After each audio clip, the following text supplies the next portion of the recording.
Hey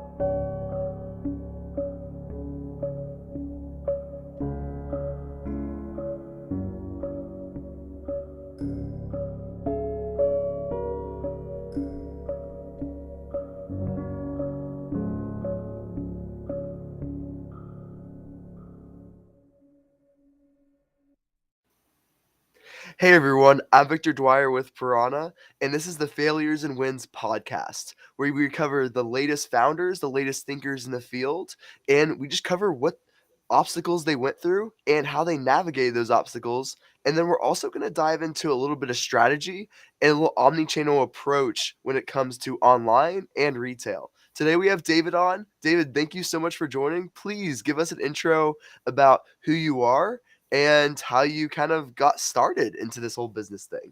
Awesome, Victor. Well, thank you for having me, and excited to be here. I'm David Habib. I'm founder of Yo Mama's Foods, headquartered in Clearwater, Florida. We're a natural pasta sauce, condiment, and salad dressing company, focused in on providing America and the world with clean ingredient items, using only ingredients that your mom has in her pantry. Um, so Yeah. that's really exactly how we got started, and why we're in business. When I started this in 2017, I was having some pretty bad acid reflux from pasta sauces and tomato-based sauces, and really started to look at what was in products, and started to recognize or not recognize anything really. There were a lot of ingredients that were not commonly held in my household growing up. And that's really where the inspiration came from. My mother is a wonderful cook, and would always make us, really great meals. And there was a special language and communication around food, which I thought was really important, and something that I was lacking when I was just eating, shelf stable garbage in the grocery store. Yeah. Yeah. And that was really the start. Looking at some of the most used items: pasta sauces, salad dressings, and condiments. Looking at how we can clean them up using only ingredients that mom has in her pantry, and Mhm. that was the beginning of this wild adventure. And ultimately, no one makes better food than your own mama, right? That is so true. That is so true. And when it came down to it, what made you take that step from saying, "Hey, like I'm having acid reflux," when it comes down to the pasta sauce, and rather than just like not eating like pasta sauce, what made you take that step of saying like, "Hey, like I want to like go and create my own. Like I want to go and do my own thing." What kind of like led you to that moment? Absolutely. So, I was always looking for something quick, and still am, but didn't really have the time to slow cook something for 4 to 8 hours, right? So that was really the start of that piece of it. But the other piece is, food is ultimately medicine, and whatever you consume is what you become. So, I think that was an important thing. Is I couldn't find what I was looking for in the marketplace, and I knew that was a common problem, from a lot of other people that I was speaking with, who didn't know what xanthan gum or preservatives, or different types of sorbic acid or potassium sorbate. Excuse me.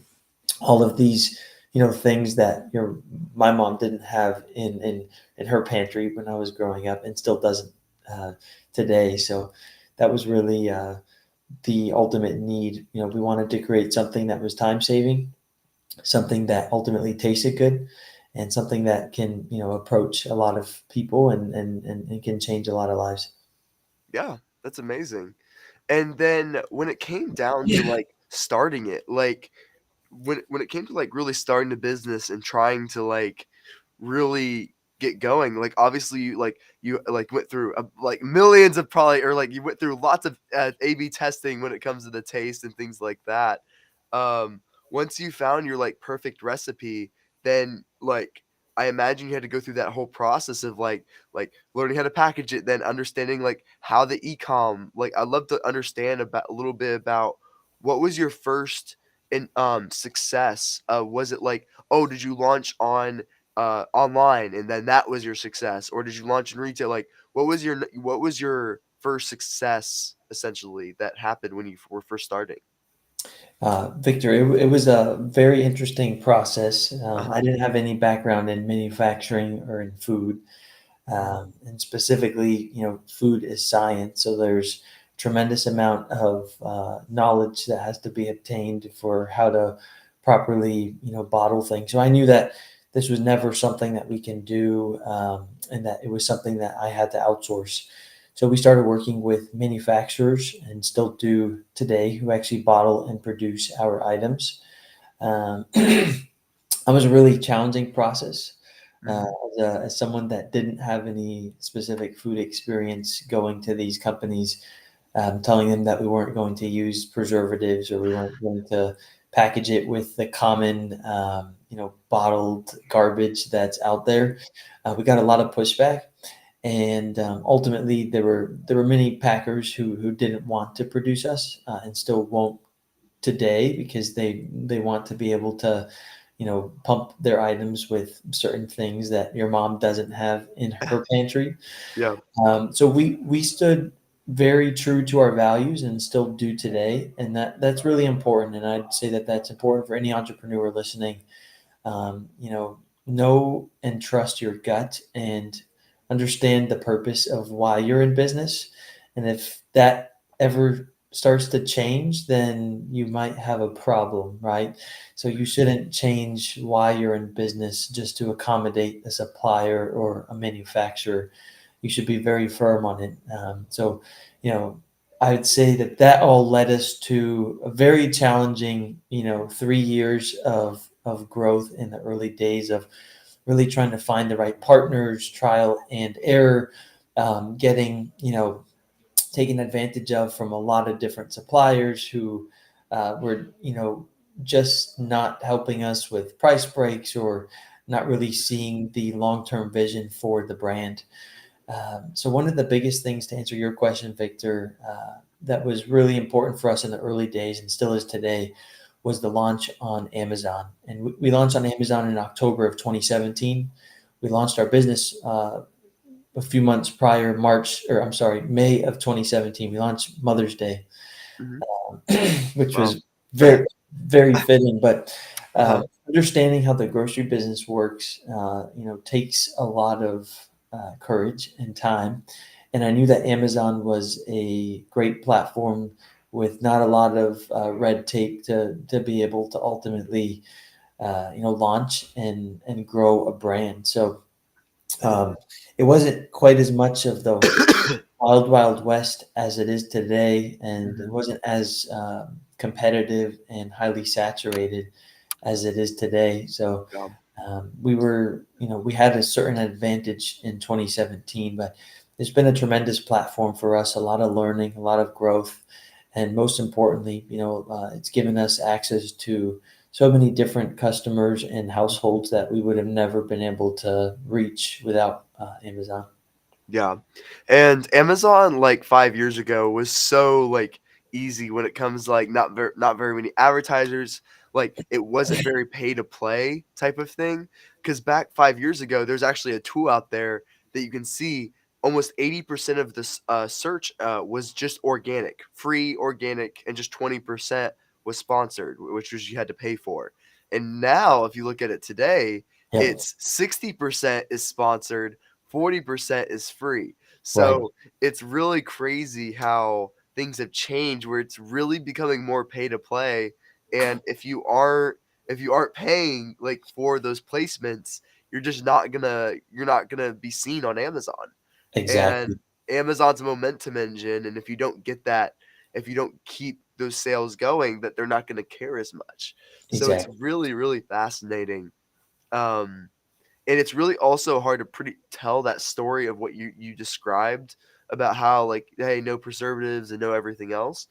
They I will say Amazon is getting more creative when it comes to their advertising, when it comes to videos. Yes. Absolutely. So, like, with their whole videos, and that's what I recommend to the clients that are clients that do have that story, but you can't tell that with just an image and just, the title tags.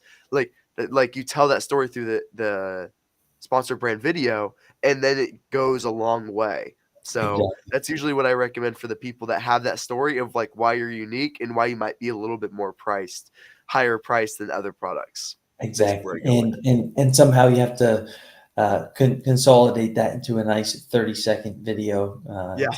to be able to capture someone's attention within a couple of seconds. And like like a lot of people say like, "Oh, we don't have like the fancy videos. We don't have like 5 grand to spend on a video." But you really don't need like I used to create videos for clients that were super like literally just an image and I move the image slightly and it looks like it makes the video and then you slap some text on it.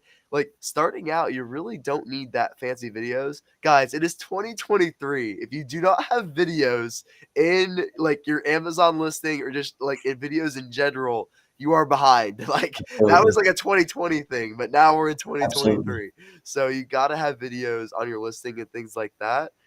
It doesn't have to be fancy. Like you can get fancier as you go, but just like starting out, you just got to get something out there because a video is so much more engaging than an image. It's like not even funny. Completely agree. Yeah. And when it comes down to it, um, what what are some failures in the past that when you were creating the food, whatever it was, finding the right manufacturer or things like that, was there one pivotal point that you saw that was a big either something that happened to you, like a big obstacle that came in your way and you couldn't you really had to solve it and really try to push to fight back in order to do that, whether it was finding the right manufacturer or everything else like that. Was there one big obstacle that you tried to overcome, and how did you end up overcoming that obstacle?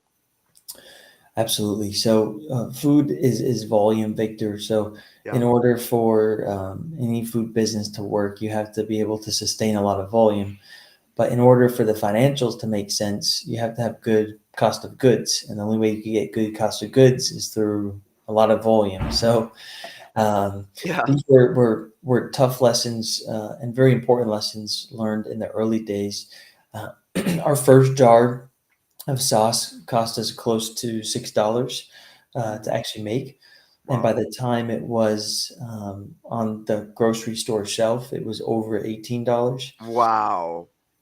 That's So crazy. understanding that, you have to sell to a distributor, and the distributor has to sell to the store, and the store sells to a customer, and really understanding the unit economics behind that is really important. So if anyone has any item that they want to launch in the retail store, you want to take your desired retail price and work backwards from that to be able to get your targeted cost of goods. And when I did that exercise, it was very concerning to me. And I quickly realized that the only way we can do it is number one, by scaling and growing and really building a strong business and strong retail footprint to move millions and millions of jars. Or option two is to be like everyone else and start to cut back on your ingredients, start to cut back on your obsession over quality, start to not really focus in on why you're different in the first place. Mhm. So obviously option two is not what we chose and what I decided. Yeah. So the only way that we could pursue option one is by really pushing the retail side hard, and that's where Amazon became a really important platform for us because it gave us the credibility, it gave us all of the data, it gave us a lot of tools that we can then take to retailers and ultimately show them, what customers are saying, where is their demand, show them a lot of our visuals as well, and really that's key. I'd say is once you can keep on and stay persistent, getting into retail is extremely challenging as well. Mhm. But there's a time and place for, I think, your product if it's the right fit. And the world, I think, is very product polluted. There's Yeah. so many different products out there. So really understanding that why and how you are different and why the customer, has a demand for this item is really, really important. Yeah. And what you described is like what everyone has to go through, because it's like that same feedback loop that they go through is like, well, in order to be profitable, my cost of goods has to be low, but in order for my cost of goods to be low, like I need to order like a huge number of volume of Exactly. product, but you don't know, like you might not either have the cash or you don't know like how much you're going to go through. So it's this like very very big like feedback loop of like it's really difficult to start because you have to really figure out like how much you're going to go through and things like that. So I assume starting out, like that must have been some pretty painful lessons when it comes to profitability that you had to go through. What would you recommend to someone that's starting to to like obviously their profitability is going to be very very small at the very beginning, but as you build up volume and things like that, it goes up in a way when it scales up, and when you start ordering more units. What would you recommend to someone going through that process of like being very like not very profitable at the very beginning, but as they start to scale, how would you recommend them to go through that process? Definitely have a clear path towards profitability as far as what volumes you have to obtain to get price breaks from your suppliers, from your manufacturers. So I think it's really important in the beginning to set clear goals and expectations with your suppliers and manufacturers. And these companies, especially today with so much supply chain issues, Yeah. they, it's very hard as a new company to get any relationship with, these large multi-million dollar companies that are already selling to tons of different customers. So really making sure that you have clear goals and expectations with them to communicate how you're growing the brand, to communicate where you're ultimately selling. That will help them to, ultimately want to invest and grow with you as well, Hmm. as opposed to kind of being a one-time supplier that only orders, or I'm sorry, a one-time customer that only orders every, 9 to 12 months. So in Yeah. the early days and, in all days, maintaining those supplier relationships is extremely critical to any startup because you don't have the buying power, you don't have the strong brand name, you don't have the perfect credit score that a lot of the more legacy businesses do have, who are also customers of the same suppliers. Yeah, that makes a lot of sense. What would you say is another lesson that you learned throughout creating your business, or maybe when it comes to scaling your business, like when it comes to strategy? Um, is there one big moment where that ended up being very successful when it comes to either marketing strategy of launching your pasta sauces or whatever it may be? Was there one other um, obstacle or thing you learned that would be helpful to the audience by chance? I use the framework start small, think big, and scale quickly. Mhm, And that's, I think, really important. So as a startup, you have the advantage and the market advantage of being really nimble. And when you launch an item, it doesn't have to take 6 years of product testing and legal and marketing and all of these things that by the time these big companies launch something, all those trends and fads are already gone. mhm. So starting small is really important. It's okay to have you know a, not a perfect market ready product, but by starting small, you'll be able to get that customer feedback quickly and ideate and go on the sales floor and see what customers like, and ultimately what they don't like, so that you can keep on getting better. Thinking big obviously is important in any business, but specifically in the food business. If you want to survive, you need those supplier relationships with the major retailers because that's obviously where most customers shop. So Mhm. you're in Texas, Victor. So that's your HEBs and Yeah. central markets, and those are great accounts for us. But ultimately, you have to understand where you need to sell to reach the the most amount of customers. And that's your Amazons, your Walmarts, your Publixes, all of the largest grocers. Require a lot from brands, so you have to have those clear expectations. And lastly, scaling quickly is really important. If you want to be able to make a dent in the marketplace, you have to scale quickly, and you have to be able to create a strong brand. And without that, without having a good omni-channel presence and a beautiful website for customers to explore you, even if that means getting, 3 orders a day, it doesn't matter. Your website is the face that the brand is ultimately putting towards the world. And that paired with a good e-com channel such as Amazon or any other type of online channel paired with retail, that's kind of that trifecta that's needed to really be able to relate to most customers. Yeah. Yeah, I totally agree.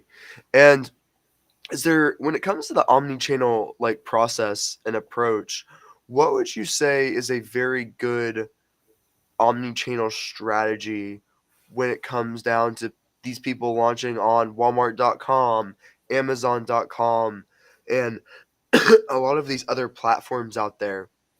What would you say is a good approach for that? Um, or when it comes to strategy on each particular channel, like it could be like Amazon strategy. Is there um, any strategy, marketing strategies you've been doing, whether it's through social media or things like that, that have been working for you lately? I think it's really important to set pricing correctly, especially with Amazon. You can potentially lose a buy box if your item is priced cheaper at another retailer. So Yeah. really understanding pricing and understanding what specific margin you need to be able to support the business is very important. The, Running any business on Amazon or any business in general that's selling to e-com channels or retail channels is extremely expensive. Yeah. There's trade spend, there's 2% spoils allowance, there's 2% early payment discounts, even though no one ever pays you. There's shipping. Uh, Yeah. there's really a lot that comes out of the pie. So if you don't have a good solid gross margin in the beginning, you're setting yourself up for not being able to sustainably scale. So I think that that's really important. As far as strategies go, YouTube has been a nice channel for us. We do a lot of different recipes for our items, and it gives a nice, engaging way for customers to figure out how they can use our items. What are some unique recipes? What are some fun, quick, time-saving recipes as well? So I think that's been another fun way for us to use video and to make it impactful for our customers. That's amazing. And when it comes to YouTube, are you talking about like organic YouTube postings like on yours, or are you talking about like influencers posting with your sauce, and using their recipes with your sauce? We do both, Okay. Victor. So we have our own content that gets uploaded to our channel, which is Yo Mama's Foods, Mhm. and they're just nice 30-second recipe videos that are just really really clean and then fun. And then also our influencer videos. We do a lot of different paid marketing opportunities with them to kind of grow the audience to certain segments that we wouldn't normally reach. That's amazing. Yeah, I like how driven you are towards social media because a lot of brands, they just really don't focus on it, Mhm. and it's just not like a very low priority for them. Usually it's just like, "Hey, like how many sales are we gonna get right away?" But I really like the difference between you're not just a seller, that you're actual brand. Like I always talk about the difference between a seller and a brand. Seller is Absolutely. like sale, sale, sale. Like how many can I get today? Like how many sales can I get today? But you're really trying to build a brand presence, by like building recipes and like doing things on YouTube. I think that's really amazing. Um, a really amazing strategy because you really don't know your ROI too much off of Right. like YouTube. You like people might go to YouTube, watch your video, and then go to Amazon right after and purchase, but there's Exactly. really not a lot of tracking that goes onto that. but Right. it happens. Like you know it happens when you get a lot of views on a video. People are going to try your sauce, Of and I course. love that. Wow, you're like, and these videos are honestly making me hungry. You're just looking at them, to be honest. Looks really good. What made you? I'm just curious. So that's a very big difference between like what other people do and what you're doing. What made you start to prioritize social media? What got you into saying like, "Hey, we got to be on YouTube. Hey, we should do recipes there." What kind of pushed you to doing that? Everything really builds on each other. So when you go to retail, they want to see that. When you're online, they want to see that. Um, and when I say they, I mean customers, not Yeah, not and not buyers. If a customer is making a purposeful decision to try your brand, you have to convince them in 3 seconds or less why they should stop buying the brand that they've always been buying and try something new. So that takes a lot. It takes a lot to change habits and to change loyal customer behavior. And when you're building a brand, you want to try to do that, but that ultimately takes time. yeah, And in order to do that, a customer has to see you all the time. They have to see yeah. you everywhere. They need to see you on Amazon. They have to walk past you at Kroger. They have to walk, maybe past a billboard, see you on a commercial, see you on QVC, stumble upon your influencer campaign on Instagram, and maybe then they will give you a try. So really, the strategy is to really be everywhere. You have to have a consistent message. You have to have a consistent brand, and the more touch points you can make with customers, the greater opportunity you have to ultimately get them to try the item. And once they try it, then ultimately they'll come back and be happy. But it takes a lot for that first kind of initial opportunity. So, question for you. A lot of people with that seller mindset, that very short-term mindset, they'll say, "What's the ROI of that billboard? What's the ROI of that influencer campaign? What's the ROI of seeing you on YouTube?" So, what would you say to someone that like that? What you said makes perfect sense, but what would you say to someone that's saying, "Hey, what's the ROI of this billboard? What's the ROI of this influencer campaign?"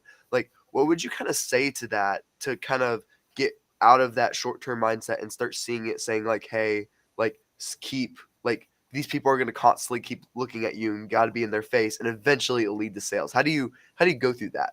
Right. It really goes back to unit economics, Victor, because if the product is built with the right margin, then anything is possible. If the product is built with the wrong margin, then those opportunities and that necessary trade spend to properly support the item is impossible. Mhm. And that's really where a company, a person, a brand has to decide. What do they want to do? Do they want to be a really prominent regional brand and sell to 30 stores and do those really, really well? And that's excellent. And there's a lot of companies who do that and who do that well, and they do it in a very profitable environment.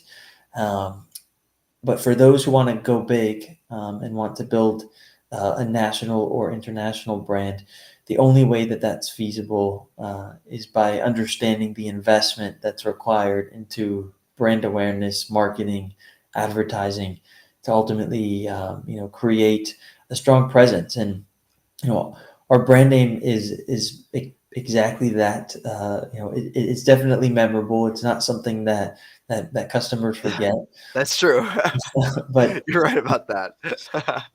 it's also important to factor in that everything you do is branding. Your Yeah. packaging, your emails, how you communicate to customers, how you resolve issues with customers when things like damages or lost packages happen. Your boxes, your shirts, your office, everything is about the brand.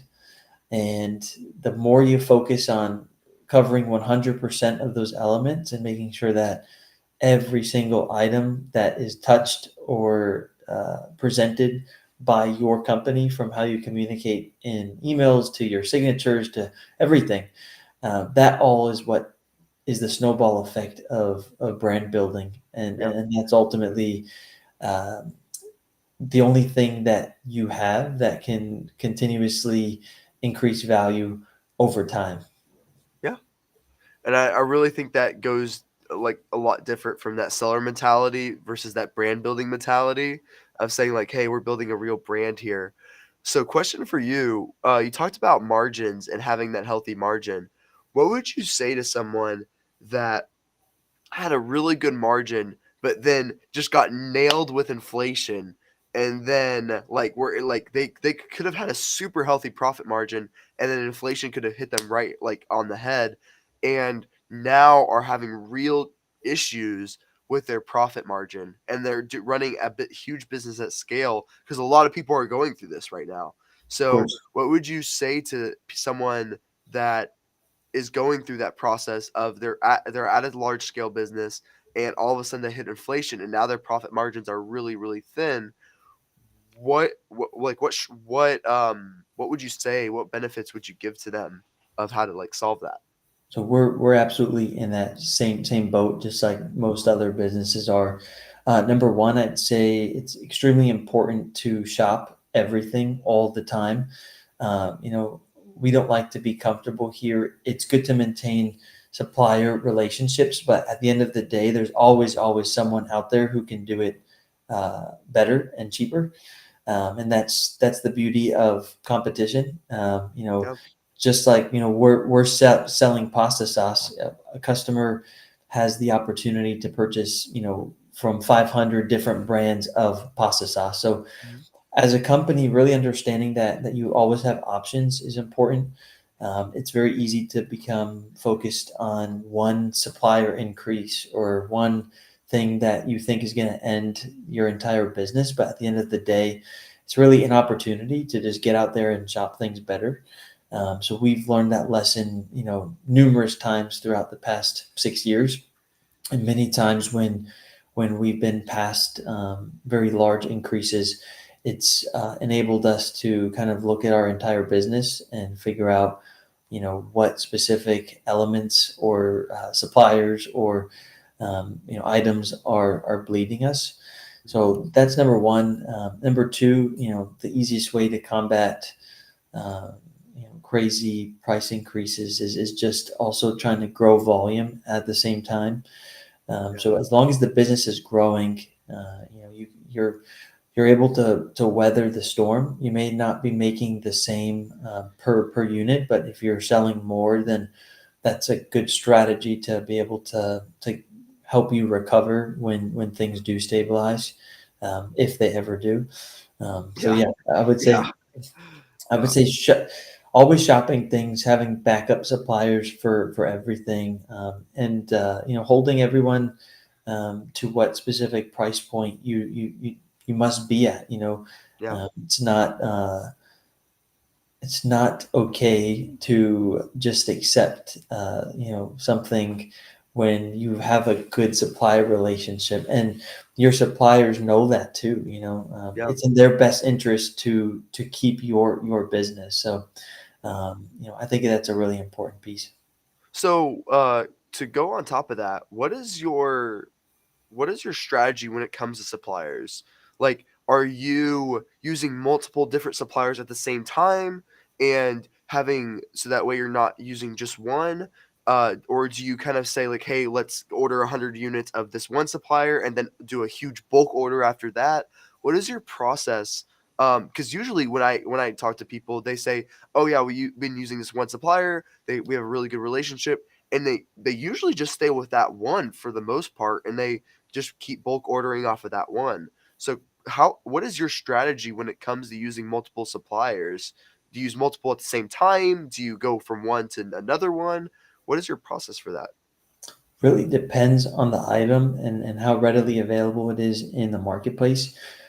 We like to have at least three suppliers for anything that we purchase.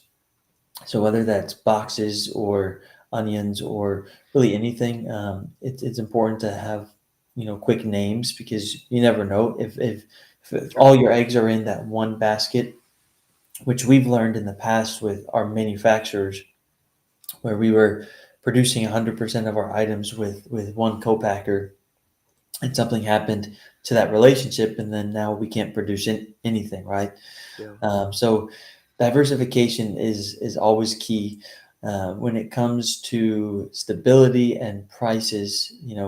It can be very advantageous to buy 100% of one specific thing from one supplier. So there's definitely strategy there. However, there's also always caution doing that, knowing that if you put all your eggs in that basket and the supplier comes back with a 20% price increase, which is normal today. I mean, especially for the past 18 months, a 20% price increase would have been, it's just as gut wrenching today as it was Yeah.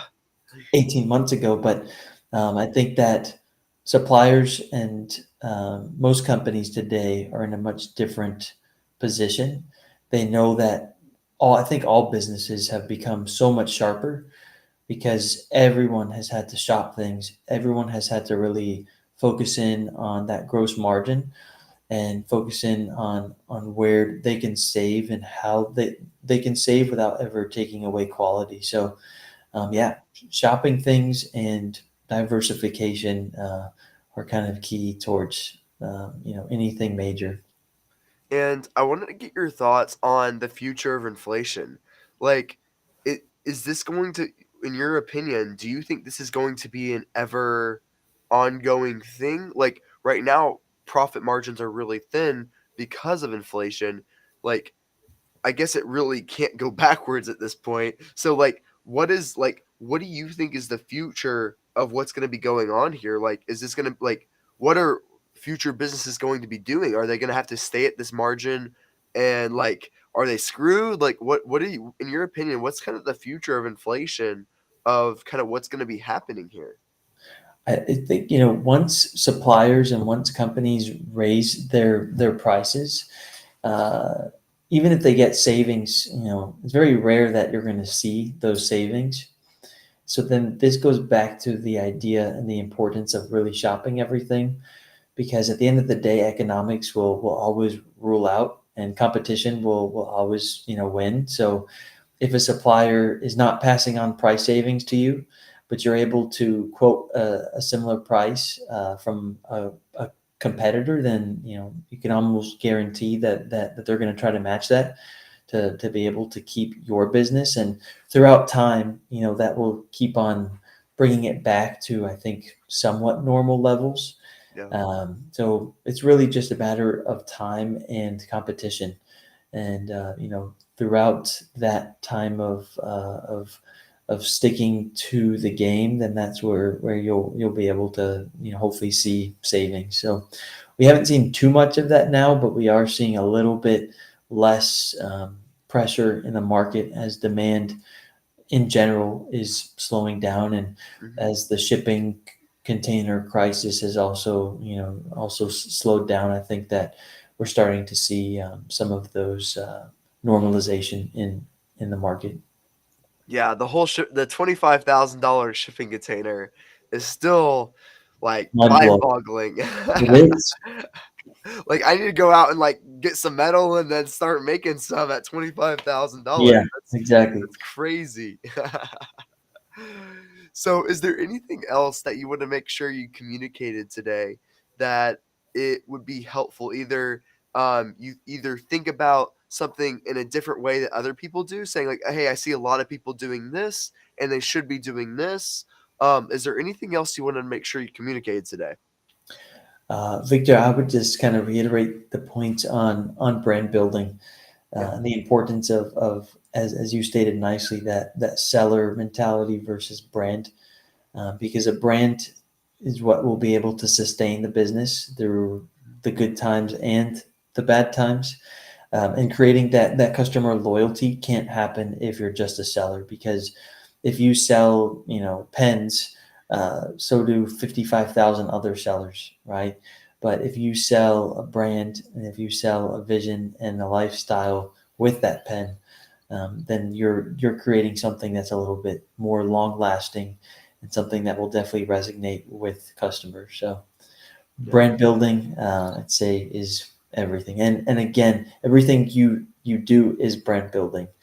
From your emails to your signatures to the notes to your website, your packaging, how suppliers view you, how customers view you, how retailers view you. Everything is all part of that, massive, important omni-channel approach of building a solid brand. And that's a really amazing way to look at it because when you're focused on building a brand, you just have so much more better positivity associated with you. Like then you start focusing, okay, when you have good customer service, we need to be where the customer matters. And like when you're more it makes you more customer focused when you are building a brand. It's saying like, hey, we're growing something over time where we're not just trying to like do a quick I forgot what it's called, but it's like you build a business up real fast and you sell it real fast. Like you're not doing a quickie like type of thing where Right. you're like really trying to build something and grow something. And I just think it's amazing. Like it really is. Like a lot of people are just there to see how much money they can get and how fast they can get it. But you really are trying to build a real brand and really try to get people to enjoy your mama sauce. Right. But that's awesome. So unfortunately, that's all we have time for today. I bet we can go on for three more hours of it. So David, please tell them the audience how to find you, where to buy Yo Mama sauce, and yes, please tell them how to find you. Thanks, Victor. You can find us on our website, yourmamasfoods.com. We also have a nice store locator there. You can find us really at any major retailer, from BJ's, Sam's Club, Walmart, Publix, Harris Teeter, HEB.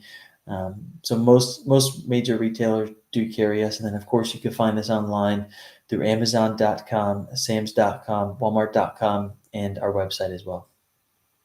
And QVC.com as well Cool. for all Awesome. those TV shoppers out there. Okay, awesome. This is the Failures and Wins podcast. Thank you